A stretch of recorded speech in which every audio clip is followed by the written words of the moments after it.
Hello दोस्तों, स्वागत है आपका आपके अपने यूट्यूब चैनल में।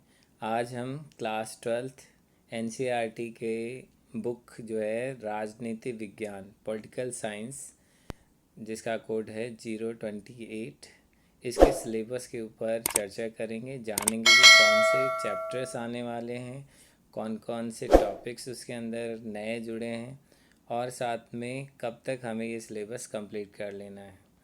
तो पहले फर्स्ट बुक से स्टार्ट करते हैं, जिसका नाम है समकालीन विश्व राजनीति। इसमें पहला पार्ट आ रहा है दो ध्रुवीयता का अंत। इसमें कुछ नए टॉपिक भी ऐड हुए हैं। जिन्होंने पुरानी बुक ली है उसमें शायद ये टॉपिक नहीं मिलेंगे।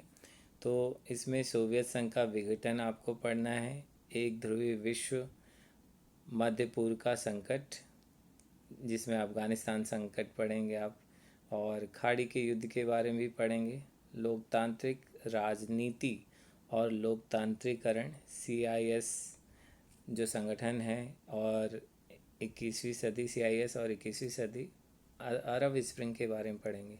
तो ये जो कुछ टॉपिक्स हैं इधर वाले, ये इसमें अभी जुड़े हैं। तो लेटेस्ट बुक आप लीजिएगा तभी ये सिलेबस आपको मिल पाएंगे। कुछ कंटेंट हो सकता है आपकी बुक में ना मिले। दूसरा पार्ट जो आ रहा है वो है सत्ता के नए केंद्र।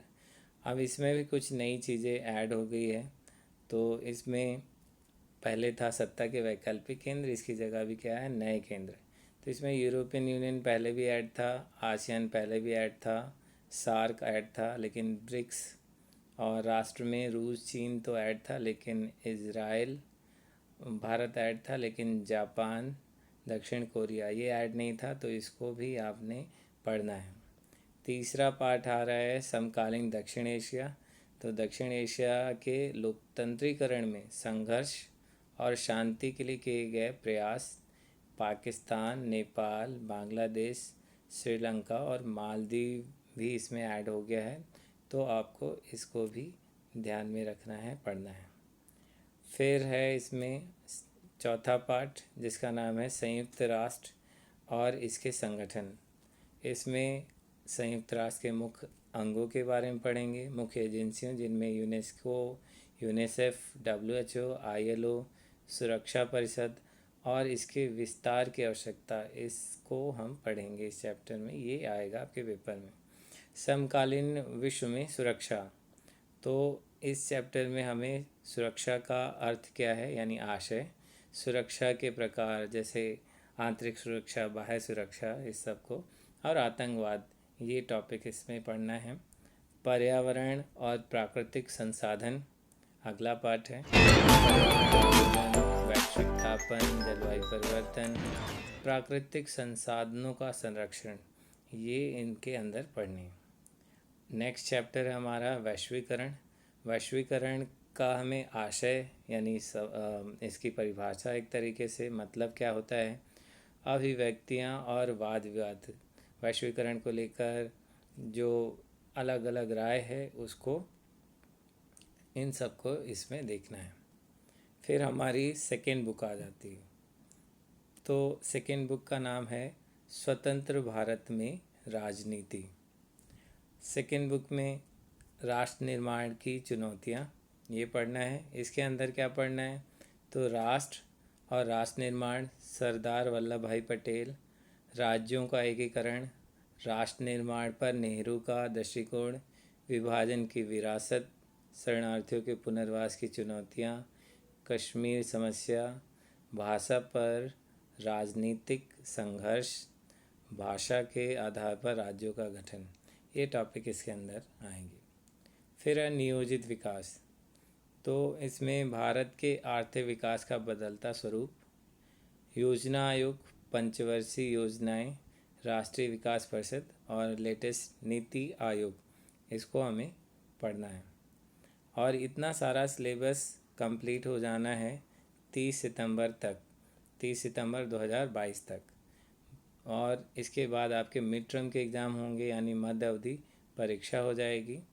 तो यहाँ तक 30 सितंबर तक ये ऊपर के जितने भी चैप्टर हैं आपको कंप्लीट करना है। अच्छा, इस पे ध्यान रख लेना है कि ये जितने भी चैप्टर्स आएंगे ऊपर वाले, इनके ऊपर केस स्टडी वाले क्वेश्चन भी आते हैं, जैसे एक पैराग्राफ दिया उस पर क्वेश्चन, तो ये केस स्टडी बेस्ड क्वेश्चंस भी आएंगे। और साथ ही साथ मानचित्र आधारित भी आ सकते हैं, और कार्टून्स जो पॉलिटिकल साइंस में आते ही आते हैं, तो ये इनको भी देखना है। चैप्टर में जितने भी मैप दिए हुए हैं और साथ ही साथ जितने कार्टून्स दिए हुए हैं, इनको आपको पढ़ना है, जो भी इन चैप्टर्स में। उसके बाद भारत की विदेश नीति, तो विदेश नीति के सिद्धांत इसमें देखना है। भारत के अन्य देशों के साथ बदलते संबंध, अमेरिका, रूस, चीन, इज़राइल, भारत के पड़ोसी देशों के साथ संबंध, पाकिस्तान, बांग्लादेश, भूटान, नेपाल, श्रीलंका, म्यांमार, भारत का परमाणु कार्यक्रम। तो इसमें भी कुछ नई चीज़ें ऐड हुई हैं, तो बहुत ध्यान से आपको पढ़ना है। भारत में दल और दलीय व्यवस्था अगला चैप्टर है। तो एक दलीय वर्चस्व, दो दलीय व्यवस्था और बहुदलीय गठबंधन प्रणाली, इसमें पढ़ना है। तो इसमें भी थोड़ा बहुत चेंज है। साथ ही अगला चैप्टर है लोकतांत्रिक पुनरुत्थान। तो इसमें जयप्रकाश नारायण और समग्र क्रांति, राम मनोहर लोहिया और समाजवाद, पंडित दीनदयाल उपाध्याय और एकात्मक मानववाद, राष्ट्रीय आपात, लोकतांत्रिक अभ्युदय, वयस्कों, पिछड़े और युवाओं की सहभागिता। तो ये टॉपिक्स हैं, ये पिछले साल ही ऐड हुए थे, तो इनको भी देखना है। क्षेत्रीय आकांक्षाएं अगला चैप्टर है आपका। तो इसमें क्षेत्रीय दलों का उदय, पंजाब संकट, कश्मीर मुद्दा, स्वायत्तता के लिए आंदोलन।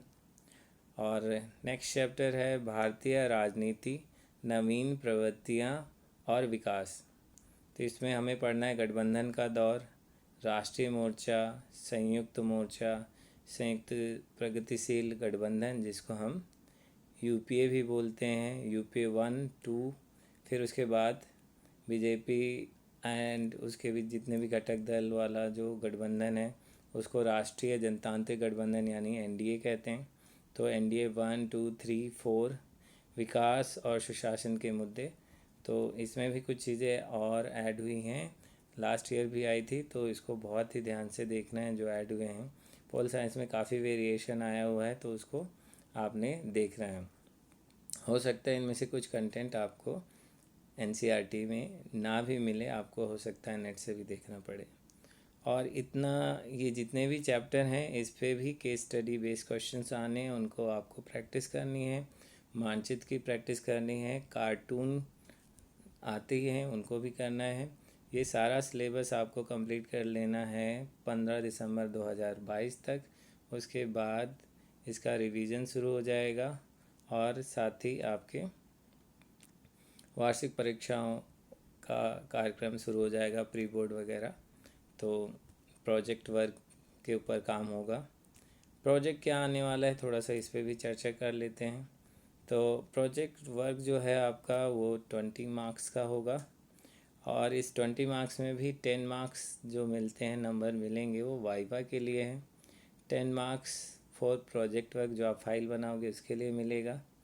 और ये जो है, जो प्रोजेक्ट है, इंडिविजुअली भी मिल सकता है, पेयर में, ग्रुप में भी मिल सकता है। 4-5 बच्चों के ग्रुप को एक प्रोजेक्ट दिया जा सकता है। तो ये सिलेबस से आपको देना है topics, any of the topics given in the syllabus of particular class. तो आपकी क्लास के चैप्टर, कोई भी इस बुक के चैप्टर से वो प्रोजेक्ट दिया जा सकता है। तो ये था क्लास 12th का पॉलिटिकल साइंस का सिलेबस।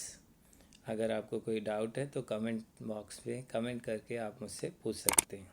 ये मैंने इसलिए डाला क्योंकि एक बच्चा बार बार रिक्वेस्ट कर रहा था कि प्लीज़ इसका सिलेबस डाल दें, इसलिए मैंने डाला है। Thank you guys.